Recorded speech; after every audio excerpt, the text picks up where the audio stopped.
Let's not forget that over the last few years, we have been dealing with a lot of issues. When we had to ground aircraft due to engine circumstances, we had to deal with the geopolitical issues like the war in Ukraine or the Middle Eastern conflict. So it's been a very changing, fast-changing environment we were in. And now we are more consolidated. We are growing again. We are getting these aircraft one after the other. And I think we can focus on really building the business forward. Yeah, you already mentioned the problems. We're standing just behind one of it, the engine. Pratt Whitney recently promised to get back all the engines like 100% operational by the end of 2026. Do you believe them?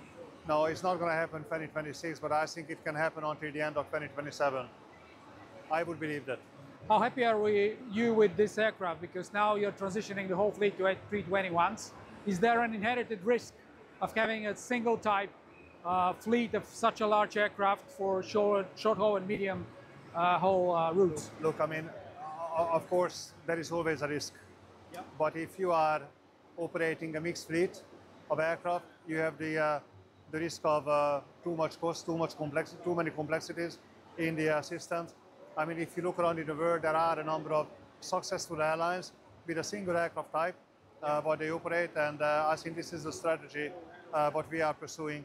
We believe that the A321 is currently the best aircraft in the world in terms of economic performance, in terms of sustainability performance. So we are very proud of being the world's largest operator of this aircraft. And I think this is a tremendous source of competitive advantage for the future for us. But with 240 seats, how insulated are you of a sudden drop in demand, like the COVID or any other crisis? Yeah, look, I mean, that would happen. But, if you look at the last 21 years of the company, I mean, we are pretty confident that we are low cost enough that we are able to stimulate the market and we can fill the airplanes. I mean, these planes are operated by, 23, 24% load factor on an annualized basis. So we feel comfortable that it is not the matter of the aircraft size for demand, but it is the cost of doing business what really matters. So this aircraft delivers the lowest unit cost. That's why we are flying it. You scaled back the order for A321 XLRs. Why?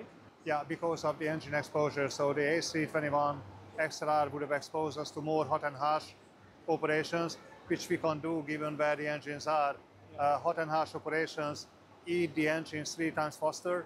So basically, the more we do hot and harsh, the more engines we would lose, the more aircraft we would ground, which we can't afford. But what about a potential for long haul, low cost for Wizz Air? That's not our business. Even transatlantic? No, that's not our business. I don't think that we are looking at that.